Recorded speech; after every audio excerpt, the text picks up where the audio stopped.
Now that I've finished Persona 5, I thought I'd do a video giving my final thoughts on the game. Though just a heads up, I'll avoid talking about any specifics regarding the story in this video. I'll be discussing things like the story's overall pacing, and which general areas of the story are the best and the worst, but I won't be referring to any moments specifically. If there's enough demand for it, I might do a separate video where I give my thoughts on things that are directly plot spoilers, but here I will avoid that. However, I will be discussing all of the main party members and their characterizations here. I don't consider who joins the party to be a spoiler, because it's right there on the box art and when you boot up the game. So let's get right into it. Persona 5 is definitely one of the best, not only JRPGs, but actual games outright that I've played. Its gameplay drastically improves on Persona 4, which in its own right drastically improved on Persona 3. There's actually very little that I can fault about the gameplay in this one. Like really, I'm looking for things to criticize and there's actually not much I can find. My main issues with the game are story-related, and also the characters maybe not standing out quite as much as 3 or 4's to me. So let's go into the extensive list of things I loved about the gameplay. One thing that seems a bit weird to point out here, as I generally don't care about aesthetics in games, but the menus. The menus were just so stylish and cool looking. They just added so much charm and character to the game, in a way that 3 and 4's menus really didn't do. Just the way the main character's poses just switch between different things depending on which menu you're on. The general design and aesthetics of the menus, just how stylish they are, it was just really cool. Speaking of menus, a couple of menu-related improvements that I definitely liked in this game compared to 3 and 4. The fact that you can pull up the save menu at any time. Yes! In particular, being able to save anywhere on the overworld really helps in case you screw up a social link, well, Confidant in this case, and have to reload. You no longer have to go back to the dorm or the classroom. Also, the addition of a fast travel menu. Thank you so much. You have no idea how much I missed this going back to Persona 3. And then we get to how menus work in combat. Now, when I first saw the trailers, seeing every action mapped to its own button, I felt like that'd take a bit of getting used to. Surprisingly, it didn't. I found the battle menus just so fluid and easy to use. And it was just so quick to get to any action that I wanted to do. There are only a few issues that I had with this. One, the fact that they put the Persona button as the same button that's the rush command in 3 and 4, which made going back to those games cause some disasters. Secondly, there's the fact that when you're selecting a target, only the left and right directional buttons work. Up and down will put you in the gun menu, or the next turn menu. This got annoying to me when there are enemies that have multiple components to them that are situated above and below each other. It didn't feel that intuitive to have to press left or right to make the targeting cursor go down. So let's talk about battles in general. I really did love the battle system in this game. It is very similar to Persona 4's, how they've kept the whole you only need to knock down one enemy to get a one more system, though I actually didn't find it quite as broken in this game as it was before, mainly because knocking down all enemies is actually much more important now than it used to be. So often knocking down one but damaging the others is actually a bad thing, because you often want to knock enemies down but keep them alive. In general, the way they did the battle animations and the menus, battles go by very quickly in this game, which I actually did enjoy. The one downside of this is that you often don't get to hear the full lyrics of Last Surprise, because you basically only get to hear the first verse if the battle goes well. The different styles of encounter were also fairly interesting. In particular, while it is very annoying and can easily spell death if you're not careful, the fact that getting ambushed by an enemy puts you in a different battle layout than it would normally does give a lot of incentive for you to avoid ambushes.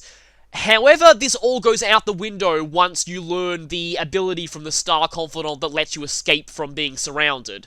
There are also a couple of skills that only work while you're surrounded. I never really found those all that useful. Sure, Thermopylae is a full party heat riser, but requiring you to get yourself surrounded in order to use it? No thanks. I guess one slight issue that I did have is that, it feels weird to have an issue with this, but it's extremely easy to ambush enemies. Almost every battle you do is going to begin with a player advantage if you know what you're doing. And it's actually not that big of a major advantage. Usually I find that when I did get an advantage, the battle probably wouldn't have gone any different if it was a normal battle. But still, it made getting a player advantage a bit less special, in that it was basically the norm. There was actually one enemy in the final dungeon that has Thermopylae, and thus actually punishes you for ambushing it. There are no other enemies like that in the game, though, which, well, in a way I'm thankful for, but honestly, it was evil, but it was kinda cool, that trick they pulled in the last dungeon. I will say, though, that turn order can be a little bit weird sometimes. Normally it wasn't a big deal, but in the very first dungeon, I often had Incubi get 2 turns in a row, and their HP drain attack is really dangerous if it hits you twice in a row with your HP as low as it is at that point in the game. I actually suffered quite a few game overs there, simply because Incubi double-turned me. So, that was a little bit of an issue. I'm not really sure exactly what causes the turn order. It feels slightly random like it was in 3, and that's kind of unfortunate. Like I said, it is easy to get player advantages, but earlier in the game, there are some moments where it can be very debilitating to not get an advantage. The baton pass system was really cool. The fact that you can use one mores to do something other than actually, well, using one more action. And also the fact that now, you've got a very real incentive of not going for an all-out attack when you knock down all enemies. Sometimes baton passing to Yusuke and using his powers up with baton pass skills will actually do more damage. In fact, sometimes you don't even need to do that to out-damage an all-out attack. The boost that you get from baton pass can be pretty amazing. Of course, earlier in the game, it's not as useful because you need to level up your party member confidence before they even unlock the ability. Once you do have it on everyone, though, you do have an interesting tactical element to battles. Do you use your one more for an extra action for yourself? Do you baton pass? If you've knocked down all the enemies, do you not all-out attack and use a baton pass instead? Speaking of knocking down enemies, one other mechanic that I'll be getting to, the negotiation system, coming back from mainline Shin Megami Tensei and Persona 1 and 2, I believe. I'm a little bit mixed on the negotiation system. I like it in theory. In practice, though, I think it's hurt by the somewhat not-so-great localization, making it often a little bit not obvious what each dialogue option counts as. You get general hints like certain personality types of shadows don't like vague responses, but like I said, the spotty localization makes it hard to tell which of the responses is a vague response sometimes. And other times it feels like it is still a bit random. In general, I found negotiation a lot more bearable once I unlocked more abilities from the Sun Confidant and gained the abilities to instantly make one of the options succeed, especially the Join My Cause option. Yeah, most of my powerful Persona recruitments happen via that. I also found that party member negotiation skills that they learn from their confidants actually rarely helped at all. Because even though they give you an extra chance at negotiation, it's still kind of random, so you can still end up failing it. That's assuming these confidant abilities activate in the first place, which they often don't.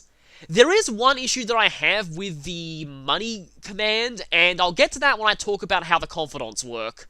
But overall, I actually did like that negotiation was back, and I like this as the method of getting new personas rather than the randomness of shuffle time. I feel like I could use a little bit of a better translation though. From what I've read of it, like the Shin Megami Tensei 4 negotiation sounded pretty great and had a lot of hilarious responses as well. It's kind of a shame that a lot of the dialogue here was not that great. I also like the fact that recruiting new personas via negotiation was effectively the way that you scanned them.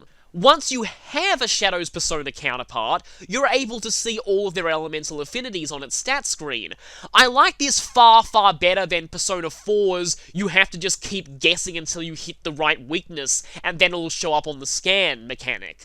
I really was not a big fan of that at all. But then, admittedly, Persona 3's automatic weakness scan was a bit too easy. Here you still have to go through some effort, but it's not totally blind guessing like it was in 4, which I really hated. Though one issue when it comes to this kind of negotiation, enemies with no weaknesses. Until you unlock the downshot ability, actually getting these things as personas is a lot more difficult than anyone else. You pretty much have to rely on Morgana's lucky punch in order to knock them down, which actually is fairly reliable, but still, it's pretty frustrating. Later on in the game, there are even some enemies that outright cheat and lose weaknesses that their persona counterparts have. I'm looking at you, Mara, not being weak to ice as an enemy, but being weak to ice as a persona. So I guess now I should give my thoughts on the overall difficulty level of the game. I was playing on normal mode, and I ended up finding the game fairly easy as a whole. Unlike in Persona 4, very few of the bosses felt that hard to me. I liked the boss fights as concepts in themselves, I thought they were all really good, but they were all fairly easy. The dungeons themselves were only difficult on normal mode because I was following a Max Confidant guide that forced you to complete the vast majority of them in one day. Doing so got much easier later on. The only dungeon that I really had trouble completing in one day was the first one, and actually the third as well. After those two, it was relatively fine. But I feel like the vast majority of my deaths to random enemies happened in the first dungeon, because by the end I was running on practically empty when it came to SP. Thankfully, you're forced to confront the boss on a different date to the rest of the dungeon, so you get fully healed. Speaking of healing, I'm actually okay with you not being healed during the dungeon when you go back to the entrance, like you were in Persona 3. I found that fit with the way that the game worked, and generally speaking, like I said, it wasn't that bad outside of the first few dungeons. All in all, though, I feel like when I do get around to doing a full playthrough of this game, I'll probably be playing on hard. I feel like a Max Confidant run is definitely doable on hard, especially since it doesn't cut down the amount of money you receive from battles. That's something else that I found when I was going through the game. The guide I followed seemed to be under the impression that you got extremely minimal money throughout the entire game and were pretty much constantly poor and could barely even scrape together the train fare. That was not true for me at all. I had more than enough money to do the Max Confidant run just going through the game normally, especially using negotiation, especially Sun Rank 2's ability. In fact, knowing that the second dungeon would be the last time that I had that ability, I pretty much spammed the heck out of it and left that dungeon with 260,000 yen, which was more than enough to see me through. Basically, at that point on, I never needed to worry about money. Now, the dungeons themselves. I really did like all the dungeons from a metaphorical standpoint, but I'll save talking about the symbolism until I actually get around to doing a playthrough. Believe me, there's a lot I can say here. But as far as them actually being fixed rather than randomized like 3 and 4's dungeons were, I liked it for the most part, but not all dungeons were created equal in this regard. Most of them were fairly well designed, but you had some dungeons like the third dungeon that felt a bit too long and had far too few save points, while then you had the fourth dungeon, which was really short, but had way too many save points. As far as the overall dungeons themselves went, I think my favourites were probably the third one. It's kind of ironic considering what I said before. It's just that's the one that stuck out the most in my mind to me in terms of its music, its aesthetics, the design of the whole place. I just wish there were a couple more save points. It's kind of weird seeing as it's one of my least favourite arcs in the story, but I did quite like the second dungeon as well. And also the fifth dungeon, that one did have quite a few annoying puzzles. The fact that you got maps as you went through these dungeons alleviated a lot of the issues of them being so big, though there was one dungeon that was very weird when it comes to its maps. Now, I'm not going to say which it was, because spoiler reasons, but any of you who've played this game will know what I'm referring to. One of the dungeons only gives you one map, but the map doesn't actually show the full dungeon. Once you reach certain rooms, they showed up on your map in full, but they were never on the map if you checked it before you reached them. Anyway, with that, I'm going to talk about the social mechanics and how they improved from earlier games, and just generally what I liked and didn't like about them. I won't be discussing my thoughts on the confidants themselves though. All of my thoughts there are contained in the confidant videos that I'm uploading in their descriptions, so I'll save this to talk about more confidants as a whole. I really like the fact that they give gameplay benefits now beyond just the whole Persona deal. One of the biggest issues that I had with 3 and 4 was how dissonant the social simulator system was from the actual RPG gameplay. As much as I enjoyed the social links, I always felt that non-party member social links just really felt really distant from what was going on in the story. Like, for example, what does hanging out with a random classmate who likes older women have to do with stopping the dark hour? What does tutoring a random kid have to do with catching a murderer? Every non-party member social link felt like you were playing a completely different game entirely. Here though, the confidants all felt like a real part of the team. In fact, they even show up in certain story sequences.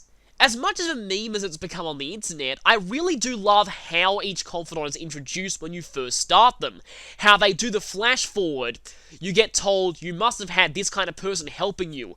Who were they? And that just leads up to getting the confidants. Like I said, these people really feel like they're part of the Phantom Thieves. They may not actually be fighting, but they're still effectively members of the party regardless, supporting you. The fact that you specifically approach them for skills that will help you with your thievery also makes them feel more tied into the plot than P3 and 4's social links were. That being said, the actual confidant gameplay abilities were not created equal. Some of them were completely useless, like the Reporter, Devil Arcana 1, which just makes the alert meter increase more slowly, when it never really was a threat to begin with. It's kind of a shame because so much more could have been done with that, especially with the theme that the public's cognition affects the mental world.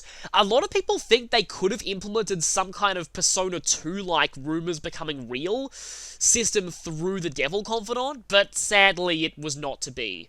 Another confidant that I felt was a little bit weak was the gun shop, mainly because the customizations that you can do with him are far inferior to the itemizations you can do with Personas. And then there's also pretty much every party member's confidant. Apart from Futaba, hers is amazing.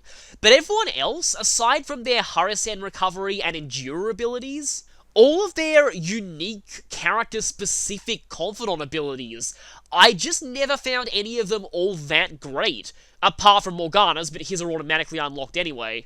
Like Yusuke's skill card duplication, in theory it's a good idea, but I never used it for fear that his confidant would be shut out for a few days if I did. And it's not until the very end of the game that you get skill cards that are even worth replicating. Haru's ability I never even used at all, because you max her so late that there's generally just not enough time left in the game for those vegetables to be useful. Arn's is okay, but suffers from the same luck-based nature of the other negotiation-based abilities. Makoto's basically just gives you the abilities that Fuka got in P3 naturally. And then there's Ryuji's. Ryuji has one of the confidant abilities that you really wish you could turn off, because sometimes it actually works against you. It's kind of an Earthbound style, instantly kill enemies weaker than you without a battle. The problem is that while it always gives you a persona, it doesn't give you any money or item drops, and generally the reason why you want to refight low-level enemies in Mementos is item drops. Not only that, but even its ability to automatically grant you a persona is actually flawed. You don't get to choose which persona you get, and if your stock is full, you don't get to overwrite an existing persona to make room for the new one. You just don't get a new persona at all. It's kind of an ability that the developers probably should have thought through a bit more. In theory, it makes things more convenient, but in practice, it deprives you of a few things that are useful. On the other end of the scale, however, there are some Confidant abilities that are incredibly overpowered. The Death Confidant starts selling some extremely good accessories once you level her up, many of which make completing palaces in one day very, very easy. Temperance is absolutely amazing, letting you reclaim your nighttime free time after going to a dungeon, though I feel hers is less broken and more just a necessity. You pretty much need to max her as early as possible if you're planning to do a max Confidant run. Tower's abilities are also incredibly good, letting Joker's guns ignore enemy elemental affinities. And then there's the Downshot ability. Now, when you first get Downshot, its ammo cost is completely stupid, but once you get the Cheap Shot ability, being able to knock down anything in the game instantly, including the Reaper, is kind of insane. I appreciate it for making negotiation with enemies with no weaknesses possible, but it is kind of broken. Then there's Sun's Rank 2 ability, which, to be honest, I feel like it's actually bugged and not meant to work the way it does. It lets you endlessly ask for more money in negotiation. Now, eventually the enemy will get angry and call for reinforcements, but your ability to ask for more money does not end until that happens. The reason why I think this is probably a bug, any rank higher than 2, this is actually random. You don't always have the "you can do better than that" option. And sometimes when you do choose it, it won't always give you the "you can do better than that" option again. But at rank 2, it's guaranteed every single time. Because of this, it actually makes the Sun Confidant better at rank 2 than at some higher ranks. Well, until you reach rank 10 and get the ability to recruit shadows that are higher level than you. That is insane. And speaking of insane, by far the most ridiculously broken ability in Persona history, Strength rank 10. And yes, I do consider this more broken than Victory Cry Armageddon in Persona 3, because in P3, by the time you have access to the personas you need to use Armageddon, you're at a level where the final boss is a joke anyway, and everything else in the game is also a joke. So really, it doesn't actually change that much. Similarly, Husor Tobi in P4 you can only really get towards the end of the game. This one, however, Strength rank 10 can be acquired at as low as level 51. At this point, as long as you have the money for it, and if you know a certain trick to the Mementos mini-bosses that's not hard, you can fuse any persona that you want, no matter what level it is. Seriously, I feel like the costs for summoning a persona above your level are way too small. Really, it's only like 150 yen at worst, and that's nothing in the grand scheme of things when it comes to summoning a level 80 persona at level 50. Those are stats you're not even expected to take on the final boss with. Moreover, you can summon the personas that have the ultimate weapons via itemization and get Makoto's Judge of the Dead, which is plus 10 to all stats, at level 51. Heck, as an example of how ridiculous this can get, Barong and Rugda are both available at around the point where you can get Strength rank 10. Fuse the two of them and you get Shiva, who's just as overpowered as always, at level 51. Seriously, nothing in the game compares to the sheer brokenness that is special treatments. And I basically had to intentionally avoid it as much as possible. I set a self-imposed rule to never use it for a persona that was 10 or more levels above me, because I just didn't want to completely destroy all difficulty left in the game. Anyway, now that rant's over, I like to talk about just the general mechanics of meeting confidants and ranking them up. One thing that I love about this game is that on the map screen, you can see which areas on the map have confidants available, and if you press square, you can see whether that confidant is ready to rank up or not. That is such a cool feature that I really miss going back to earlier games. In general, I actually found the confidants in this game were pretty simple to rank up.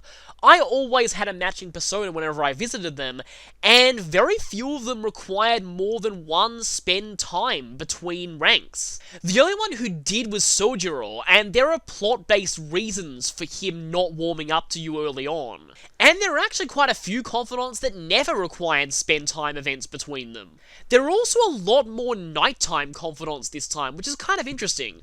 It fits with the whole theme of the Phantom Thief. It makes sense for the protagonist to be more active at night, but it also means that, as well as there being less scheduling conflict, that nighttime is a lot less boring than it was in Persona 3 and 4. Well, 4 had more nighttime stuff to do, but in 3, there wasn't much to do at night besides the arcade or other various stat-boosting activities, given there were, at least for the male protagonist, only 2 nighttime social links. Something else I liked about this? Rainy days are so much less obnoxious than they were in Persona 4. They no longer shut out 80% of your social links, as well as making certain NPC quest givers disappear. Oh man, I hated rainy days in P4 because sometimes I completed a side quest and I couldn't turn it in for several days because it was raining and the NPC quest giver wasn't there. This time, rain shut out very few of your nighttime activities, and it gave you a pretty considerable boost when you started at the diner, so in general it wasn't as bad. I also felt like there were less rainy days in the year than there were in P4 overall, but I'm not entirely sure. Unlike in P4, the rainy days were a lot more randomly interspersed in this one, rather than coming in clumps, so it's a bit hard to tell. Now I'd like to talk about the romance mechanic. In some ways it's improved from Persona 4. Thankfully, you no longer have to completely stomp on the girls' hearts in order to go the platonic routes. I always hated that. I loved how P4 gave you the ability to not be a sleazebag and romance all the girls at once, but it still made you feel like a jerk for it because all of them basically confessed their feelings to you and you had to reject them in the most brutal ways possible. Especially Drama Rank 10, ouch. Here, the vast majority of the romantic routes, they're okay if you go the platonic route, and they usually take it very, very well. Out of all of them, only Empress really reacts badly to you going the platonic route. You could make the case for lovers as well, but I found it particularly interesting that Futaba, one who clearly does seem to be developing a crush on you at even rank 8, she takes the platonic route really well. So that's better. There's also the fact that all the romances happen at the same rank now. P3 and 4 were always a bit confusing to me with just how different it could be. In P3, some of the romances started as early as rank 5 or as late as rank 8, and in 4, some of the romances didn't start until rank 10. In this one, they're all rank 9, and I like the consistency here, but I wish it was rank 8 and not 9. The way this stands, I felt the vast majority of the romances in this game did not get much time to develop romantically, as you only had one rank that was different between the platonic and romantic routes, and even then, most of them were pretty much the same. Makoto's, for one, is totally identical to the platonic route, just with an extra bit tacked on at the end. For the others, they just intersperse extra dialogue in between the platonic dialogue. And in some cases, well, actually only Death, you actually lose dialogue in the romantic routes. The optional romantic scenes are supposed to remedy this, but when you're following a max confidant schedule, you generally don't have time for those. Except for the ones that are forced on you by the plot. I feel like if the romantic versus platonic split happened at rank 8 and not 9, that would have at least given 2 unique ranks for the romance, and that might have given a little bit more development. As much as I didn't like how P3's links were always locked into being romantic, they at least had more natural development as romances as a result. It's a difficult balance between making sure the links still make sense in the platonic route, and not making sure the romantic route is a complete afterthought. Speaking of which, just a minor issue, but some of the spend time events at specific hangout spots were a little weird in that they didn't change regardless of which route you were on.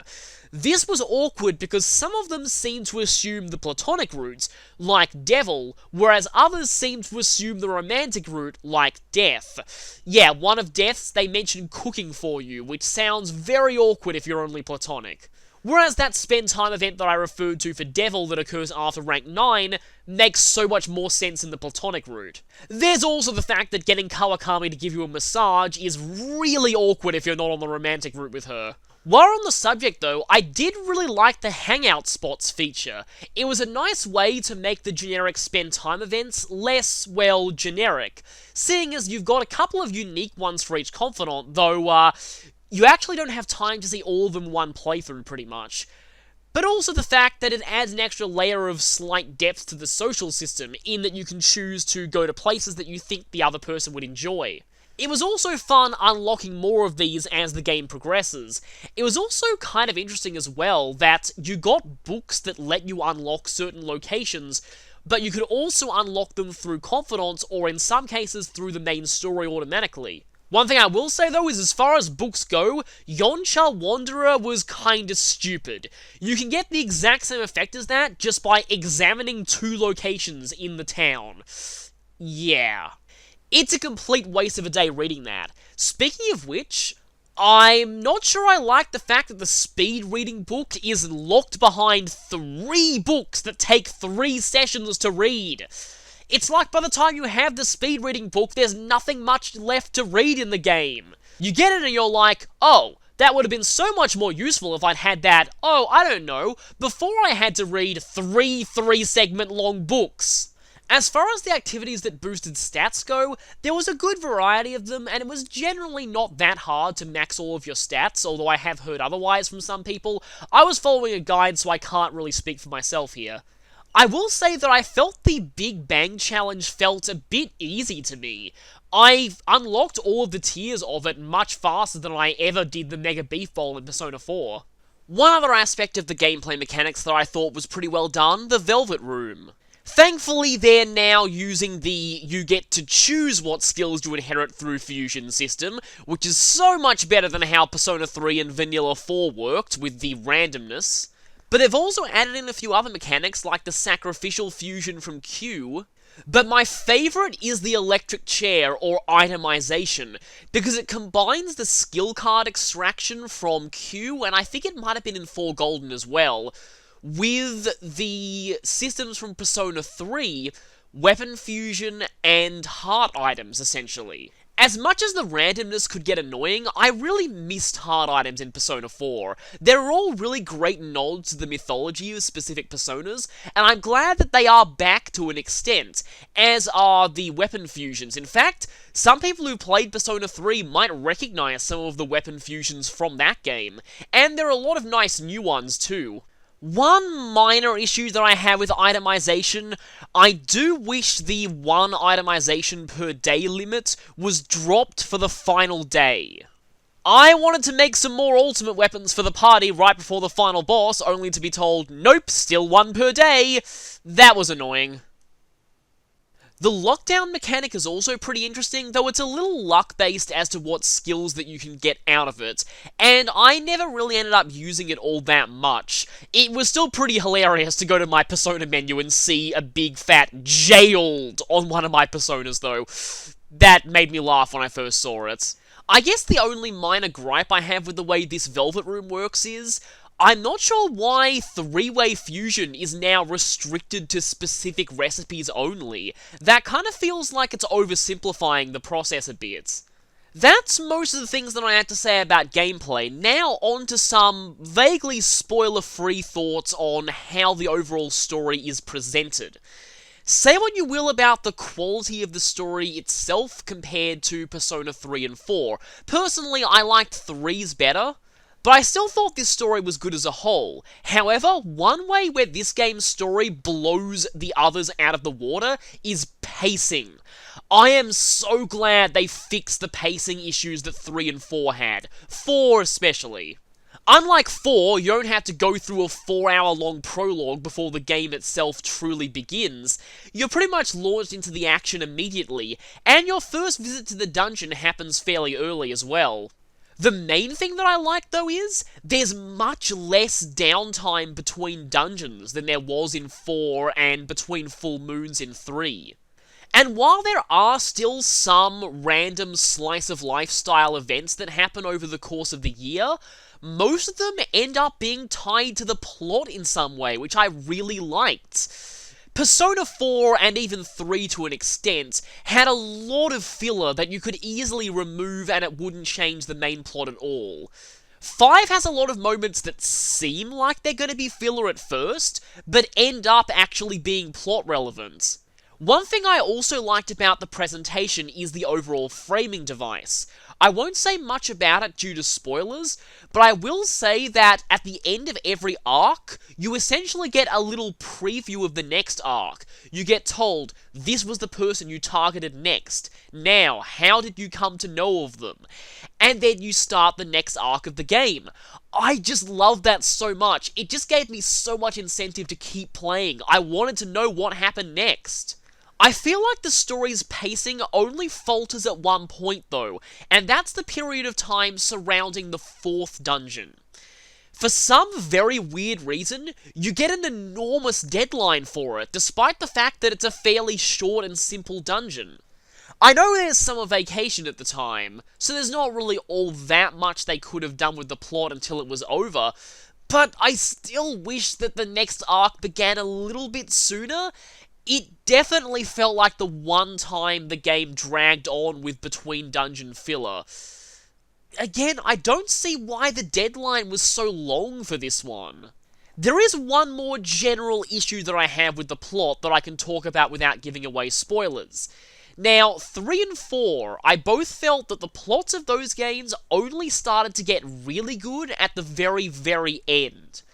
This game kinda had the opposite problem in a sense, in that I felt the plot was great up until the second to last dungeon, but around that point, that arc specifically, the plot did fall apart a little bit. It picked back up for the final dungeon, which I thought was very good, but the second to last dungeon, for all the build-up, the storyline surrounding it felt a bit disappointing to me, and there are also a lot more glaring plot holes at that point in the game than there were anywhere else. It's kind of bizarre, but that's just how I feel. And so now I'll just discuss the main characters of the game. I'll try to keep my thoughts on all of them as spoiler-free as possible. First up, the main protagonist, because this time the main protagonist felt much more like an actual defined character to me than just a self-insert. A lot of fans are really disappointed that he was a silent protagonist, because he actually has a pretty interesting backstory and implied personality. I'm kinda looking forward to if there are any potential spin-offs that give him full voice acting, because they could definitely do a lot with that. He is a lot more talkative than the other silent protagonists, though that isn't really saying much.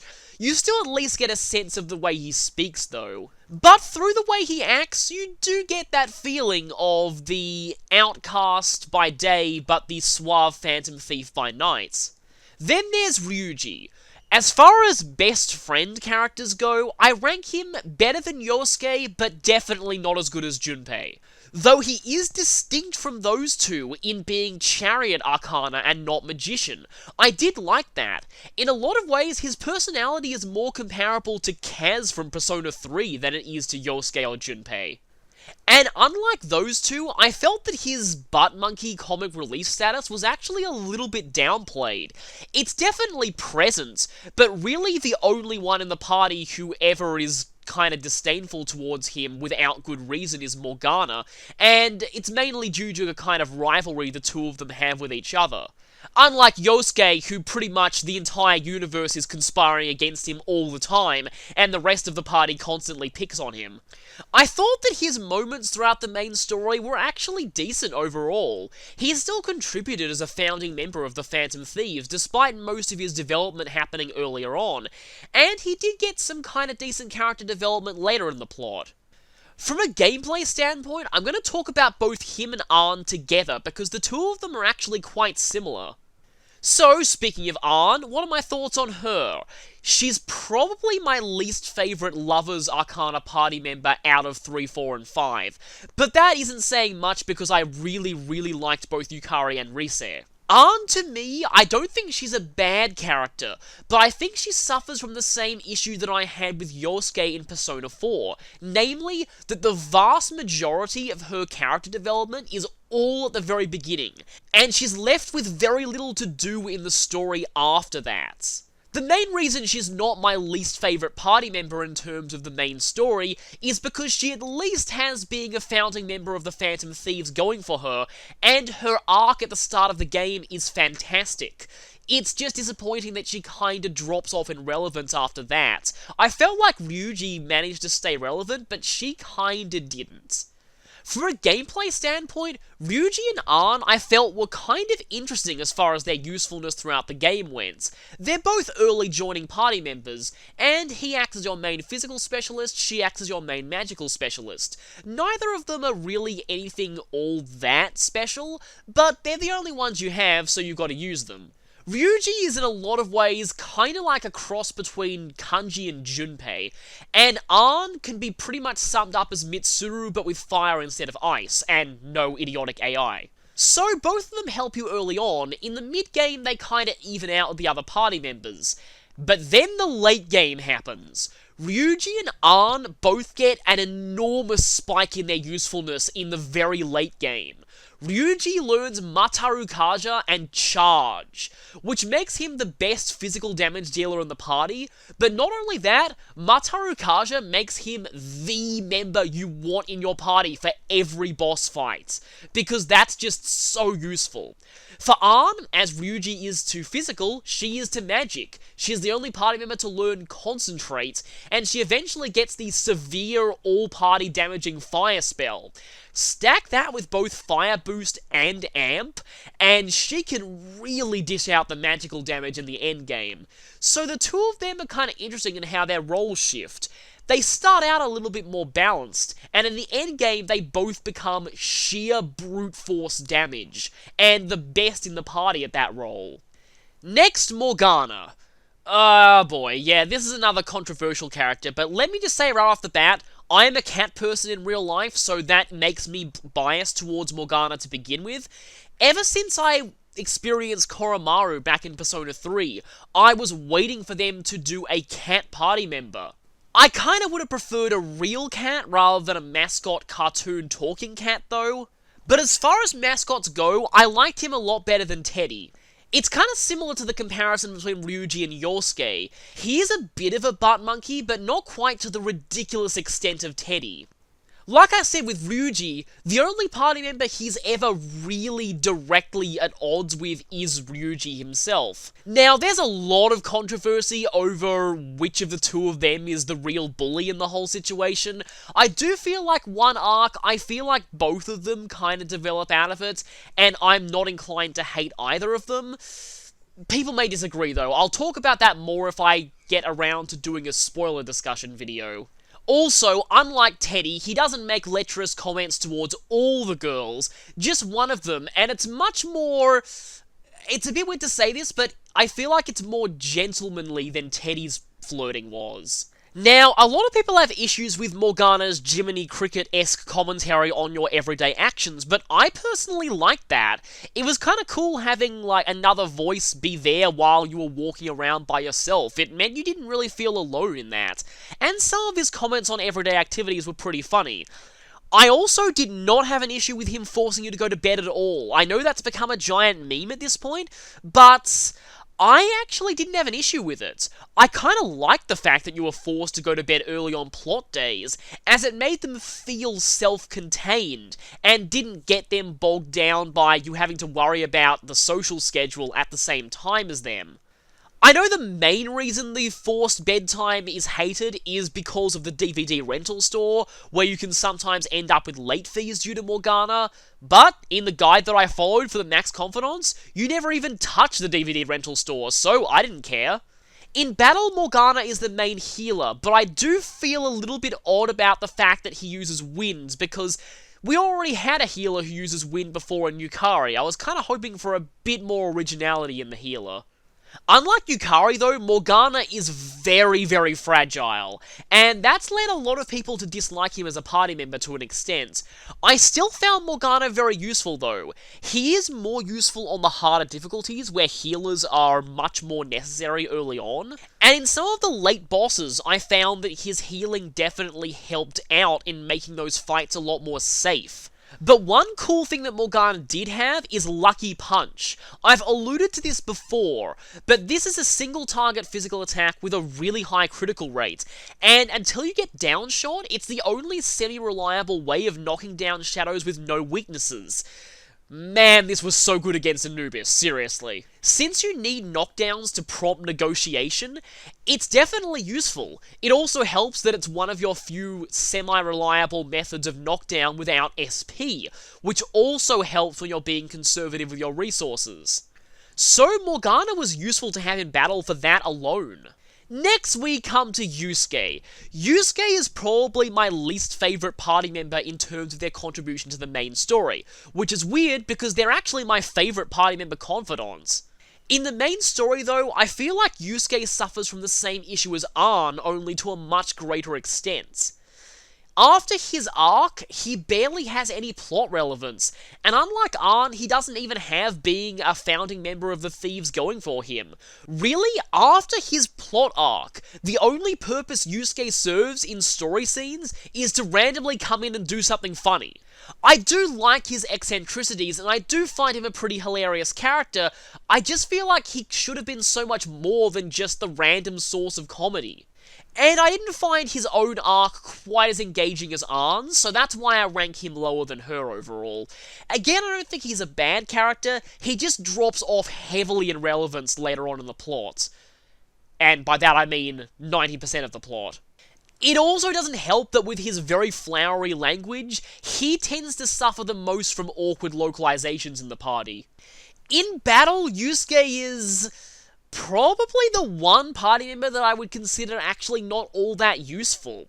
He's a secondary physical attacker, and while his strength is better than Ryuji's, he never gets charged, so by the end of the game he's totally outclassed. Really, the one thing he's good for in the endgame is Masuku Kaja. His ice skills are hampered by his terrible magic stat, and he learns physical-based skills in a very weird way. Ryuji's skill set tends to alternate between single-target and multi-target attacks in a way that you should always be able to keep one of each on his moveset at all times, which really helps. Yusuke, though, he's kind of a bit erratic in when he learns single-target and multi-target skills, and sometimes he learns skills that you kind of want, but you also don't want to get rid of skills that he already has. Like myriad slashes, multiple hits of low physical damage to a single enemy. But as far as single target moves go, you really want his baton pass powering up attacks on his moveset at all times, so there's really not much room for an extra single target move. Unless you delete his multi-target moves, and that makes him less versatile. Then there's Best Girl, aka Makoto Nijima. She's kind of the reverse of Yusuke to me, in that she had one of my least favourite party member confidants, but was probably my favourite member of the party in terms of main storyline contribution. The problem is, there's not much I can say about that without giving away huge spoilers. Because she's pretty heavily tied to a lot of major things. That said, I like her general personality. She is fairly stoic. Apparently that's not the type of character her voice actress usually plays, which is interesting. But I enjoyed her role as kind of the team mum, but also having a lot of conflict throughout the story and having meaningful developments. I generally liked her overall. As far as gameplay goes, Makoto is pretty much the jack of all trades of the party. She's got decent stats in everything except luck, and learns a decent combination of attacking, supporting, and healing skills. She tends to be the go-to healer in a lot of parties over Morgana, because she's both more durable and has better offensive outputs. The one fault that I have with her skill set, though, is that early on she learns a couple of physical skills that kind of end up being useless later in the game because she never gets any better ones, so those tend to be dropped kind of quickly. Early on they're not bad though. Oh yeah, and just a heads up, do not delete Energy Shower. That is such a useful skill throughout the whole game, especially for its ability to cure Brainwash, which is insanely frustrating. In the late game as well, her defense buffs really come into their own once bosses start hitting really hard. One odd thing about her, though, is it's a bit weird that she's the only party member to get a weapon that gives plus 10 to all stats. There definitely seems to be some developer favoritism there.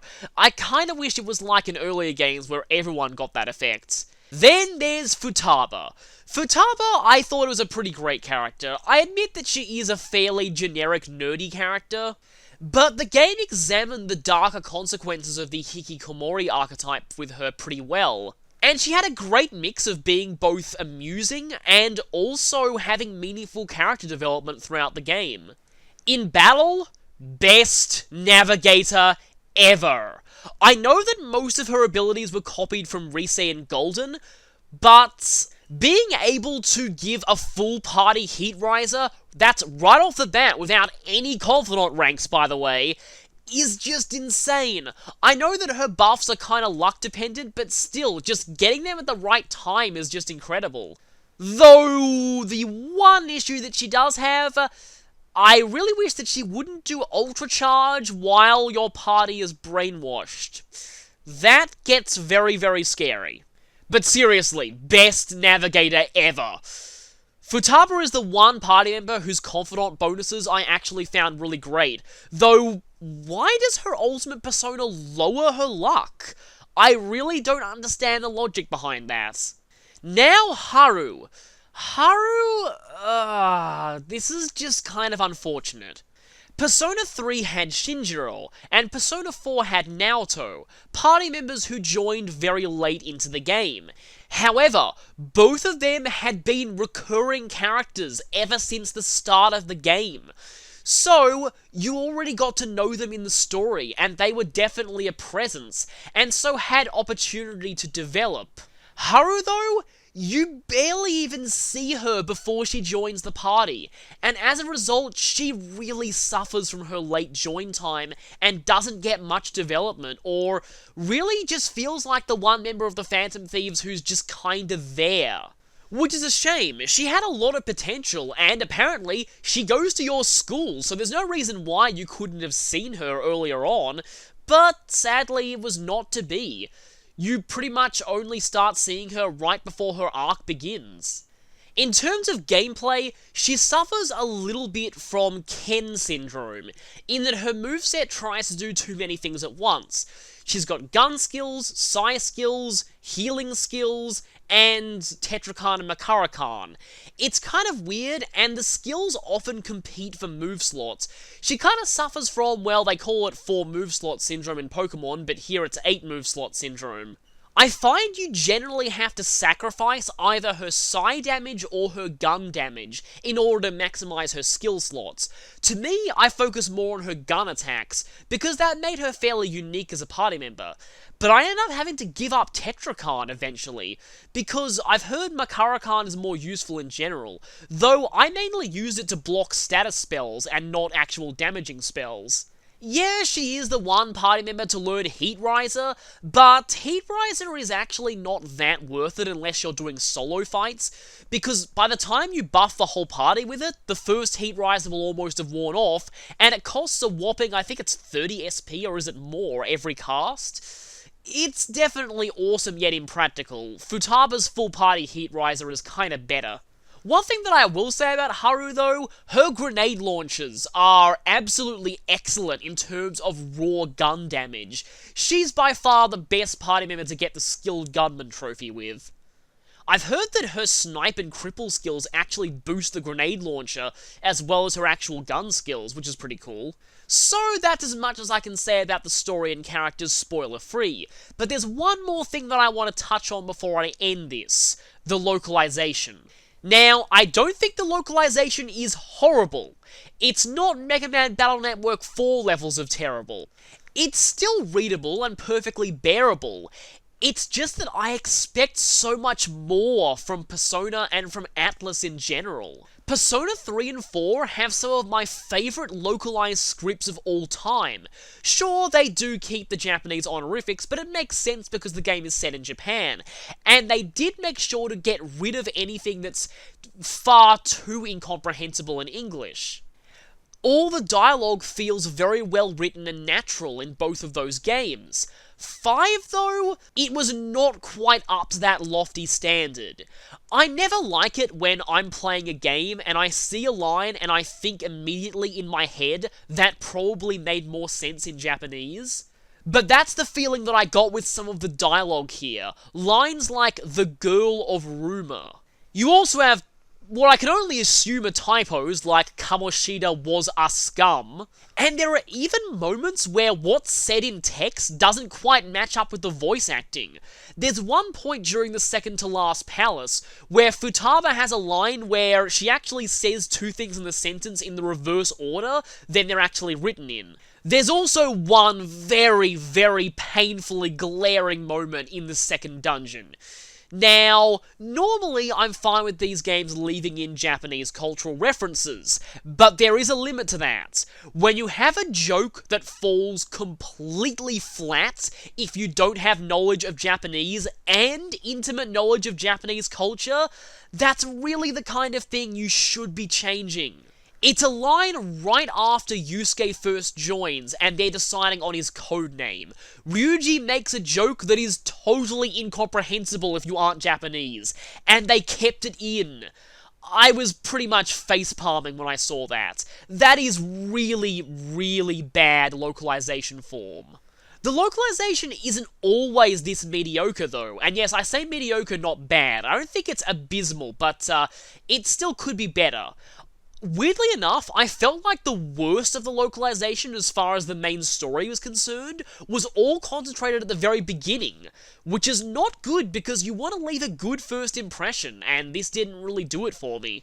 The mid-game of the plot, though, most of that I found was great, and then it kind of fell off a little bit towards the end again. Now, this normally wouldn't be so bad, but you have to remember, this game's English release was delayed twice, solely to improve the localization, and it still ended up with typos, inconsistent translations, and awkwardly worded dialogue. Like I said, I just expect more from Atlus. It's odd because from what I've seen, Shin Megami Tensei 4's script was pretty great. So I don't know why they dropped the ball with this of all things. This game sold ridiculously well, and they probably could tell it was going to. You'd think they'd put more effort into the localization. I know we've been waiting very, very long for not only the English release, but the release of this game in general, and they were just really desperate to get it out, but I do feel like the localization is a bit of a rush job. In a way, it feels like the early draft of a fan translation, rather than an actual final product. That said though, the English voice acting is actually pretty great. And some say it's a testament to how good the voice actors are that they managed to make a somewhat lackluster script work. I was worried at first because there weren't that many big name voice actors I recognised on the list apart from Matthew Mercer. I was also fully expecting Ryuji to be voiced by Kaiji Tang. But Max Mittelman, who played Leo and Cardin in Fates, as well as the absolutely amazing job he did with Grey in Echoes, he was so perfect as Ryuji. Anna I was kinda meh on. She's still alright, but I felt like the voice was kinda generic. Morgana was great. I absolutely love Morgana's voice actress in most of the things that she does, but Morgana was pretty great. Makoto was excellent. Yusuke was mostly good. I completely called him being Matthew Mercer from a mile away, because he's voiced by Tomokazu Sugita in Japanese, and Matthew Mercer has voiced at least two other characters who are played by Sugita, Crom and Alvin from Tales of Exilia. And I like that Matthew Mercer didn't use his fairly standard voice and got to show a bit more of his range. Like I said though, Yusuke suffered the most out of the localization because his flowery dialogue would often get butchered. The phrase abominous comes to mind. Futaba, I was iffy on her voice at first. I thought Erica Lindbeck made her sound too old. But that did grow on me and I really did like it overall. Haru was kinda the reverse. I feel like her voice makes her sound a bit too young, but that one also did grow on me eventually. And I absolutely love Robbie Damon as Goro Akechi. This was a voice that I was really worried about going into the game. I thought that it would be very, very hard for the English voice acting to do a good job here, and it definitely did. Most of the villains have great casting as well. I especially like how they preserved a voice acting nod that was also present in the Japanese version with one of the characters. I can't say who due to spoilers though. In general, aside from a few random NPCs who sounded kinda bad in a few cutscenes and confidants, I thought the voice acting was pretty well done, so that redeems the localization to an extent for me, but I still wish they'd polished it a bit more. I really expected more given how great Persona 3 and 4's localizations were. So, yeah, that was long, but those are my main thoughts on Persona 5. I hope you've enjoyed, and if there's demand for it, I might make a separate video discussing actual plot spoilers. So, see you next time.